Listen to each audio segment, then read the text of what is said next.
মৌলা মসজিদে যেতে হবে? রব বললে পারলে যা।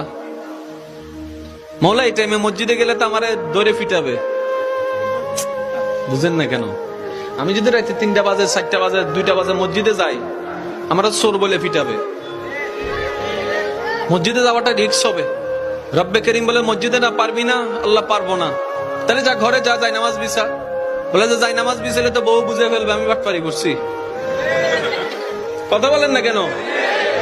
মৌলা বউ বুঝে ফেলবে, মা বুঝে ফেলবে, নিশ্চয় কোন একটা অঘটন ঘটাইছি, সেজন্য যাই নামাজে বসে কান্না করছি, তাহলে তো ইজ্জত ফানসার। রব্বে করিম বলে মসজিদও পারবি না, যাই নামাজে পারবি না। মৌলা কেমন জানি লাগছে।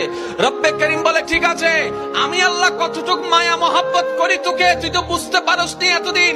আজকে বুঝার চেষ্টা কর। মসজিদে যাওয়া লাগবে না, যাই নামাজ বিছানো লাগবে না, ওযু করা লাগবে না।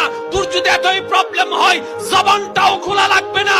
মন থেকে তুই একবার আমাকে ডাক দে, একবার ডাক দে, একবার বল রহমান মাফ করে দাও, রহিম মাফ করে দাও। তোর মনের অবস্থা আমি রব্বে করিম শুনে, ইন্নাল্লাহ ইয়াগফিরুজ যুনুবা জামিয়া, তোর সারা জীবনের গুনাহকে মাফ